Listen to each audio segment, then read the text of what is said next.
ఎవరితో యుద్ధం చేస్తున్నానో నాకు తెలుసు.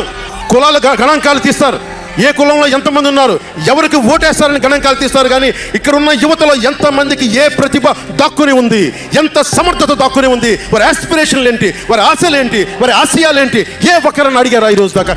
మీరు ఓట్లు వేయండి, 5,000 పడేస్తాం, మీరు ఓట్లు వేయండి, మీకు 500 రూపాయలు రోజు పెన్షన్, మీకు డబ్బులు పడేస్తాం అనేవాడే తప్ప మీకు ఏం కోరికలు? భవిష్యత్తుకు 25 సంవత్సరాల తర్వాత మీకు ఎలాంటి ఉద్యోగాలు ఇస్తే బాగుంటుంది, ఎలాంటి స్కిల్స్ ఇస్తే బాగుంటుంది, ఏ ఒక్కనాడని ఆలోచించాడా? యువ ముఖ్యమంత్రి అంటే దేనికి? బంధులు పెట్టడానికి యువ ముఖ్యమంత్రి? మీ యువతకు చెయ్యని వాడికి మీరు వెంటబడే ప్రయోజనం ఏంటి?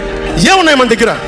మెతుకు వెతుక్కున్నాం, ఇటుక పెంచుకున్నాం, ఇప్పుడిప్పుడే ఇల్లు కడుతున్నాం, జనసేన ఇల్లు కడుతున్నాం, కోట కూడా కడతాం. అవగాహన లేక కాదు, సంపూర్ణమైన అవగాహనతోనే మాట్లాడా.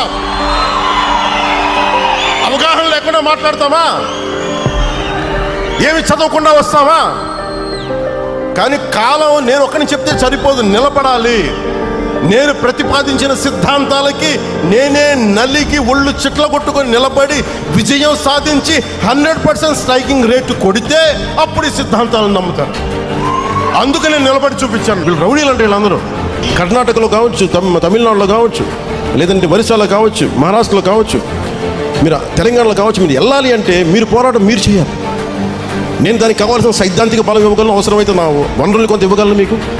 కానీ మీరు నిలబడాలి. స్థిరత్వం, స్థైర్యం మీకు ఉంటే ఇది ఒక రోజున ఖచ్చితంగా ఇది Janasena will become a national party. దశాబ్ద కాలం మీరు నాకు ఇవ్వండి.